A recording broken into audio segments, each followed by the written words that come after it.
Let's keep this cavalcade of comedy moving right along. Strap yourselves in, guys, for the high energy comedy of Mr. Jack Hughes.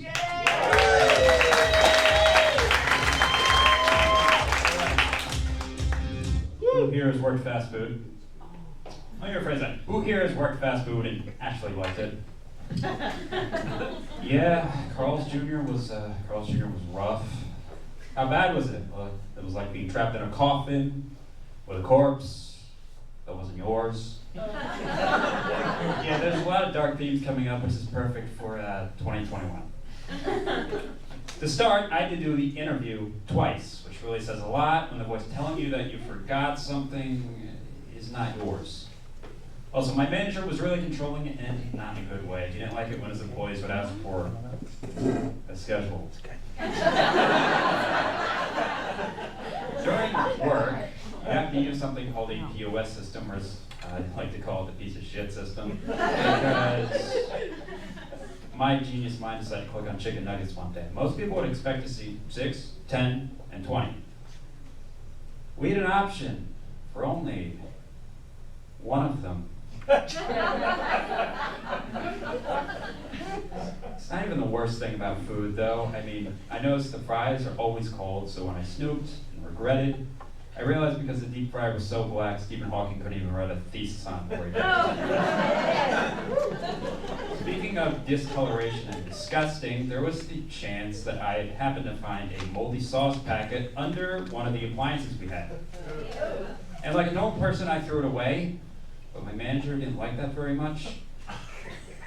So when a customer asked for said sauce and wasn't looking, he plucked it out of the trash can and handed it to me. Yeah, still not the most disgusting thing though. That would have to go to the bathrooms. Most would expect the bathroom to maybe smell like sanitizer, you know? Instead it smelled like a corpse. That ate rotten eggs, then took a shit. There is a positive side though. I managed to quit there and start working retail. Not the biggest step up, I'm getting there, okay? It is what it is. And it was optional. But no, it isn't optional. Elementary school. There is no question about it. It sucks for everybody. Seemed okay at first, but then we had a change of principal. I don't think she even went to school herself. I think she homeschooled herself, actually. Because the ideas she came up with were just horrible. She thought it would be a great idea to put yield signs in the lunchrooms. All the classes are eating together. And if you messed up, they turn the lights off and they would scold you. Looking back, I think it's kind of like prison. Just replace the guards at every post with a lunch lady at every desk that was somehow in the lunchroom. She also had to replace Halloween with Fairy Tale Day, which is perfect for every 10-year-old boy. A major FU goes out to the kid with a peanut allergy. Thank you for removing all the candy and replacing it with stuff like pretzels, which doesn't make any sense.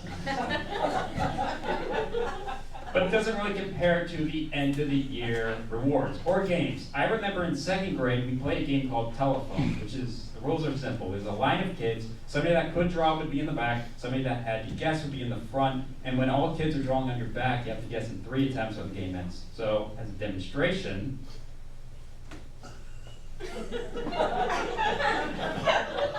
what is it? I don't know.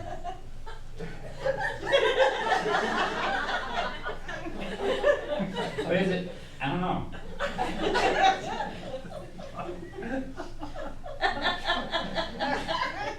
What is it? I give up. It's a bed. What? I can't really blame these kids. Most of them were stupid. Still are. Fuck 4th grade. It might sound simple for some, but for me, anything wasn't. My teacher was horrible because you want to know what she made us do at the end of the year? She made us cross-dress. What? Girls got up easy, they had to wear a trucker hat and jean jackets, but the boys did not. You see, we had to wear a wig, glasses, a dress, a bra, and flip-flops, the last which I managed to escape because I was already terrified to take my shoes off at that point. Also, throughout school, I tested in small group testing because I had ADHD, born with extra Y chromosome. Genius, I know, but what I don't expect to see of that is a homosexual. And before anybody asked how the dating process has been, it's not been very good. I got ghosted at the end of May. But I can't imagine dating a guy that took a bath every hour of the day either. I seem to attract the 69-year-old men that have a yacht.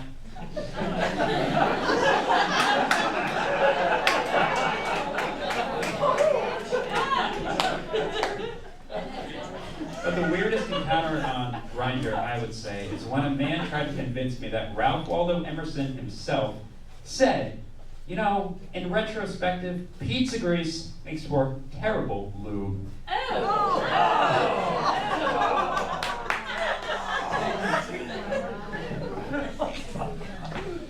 Also, who here has stuff that they regret doing as a kid because they have nightmares about it now? I would say probably everyone in here. Because my dress code in high school was absolutely putrid. I do mean putrid.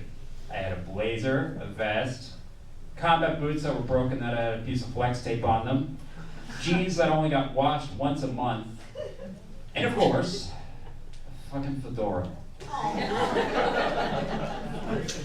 There's also the time where I got donuts for a friend, and because I went at 5 in the morning, I was worried that they would get stale.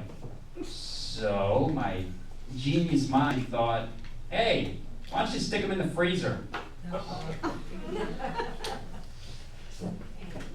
But the coup de grace of all these has to be in freshman year, and unfortunately is the most embarrassing thing because it's not even 10 years old. Most people, when they get a failing grade on the test, they hide it from their parents. Unfortunately for me, I hid it somewhere else. I hid my 69 out of 100 grade. I took it, ripped it up, and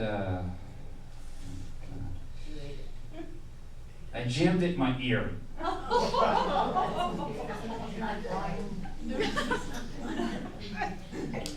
So after telling my parents the truth at the dinner table and becoming a national story, we had to go to the hospital to get it removed. Even got the special drops still. Also, to wrap things up, I would like to say I don't think I'm the craziest one in my family. I would have to go to my mom because she says there's 200 plus owls living on the side of the house. I don't mean on the roof. I mean she thinks that the palm tree, the bark, is a baby owl.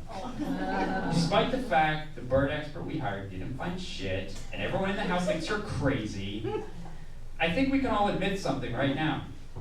When do parents ever admit that they're wrong? Thank you very much.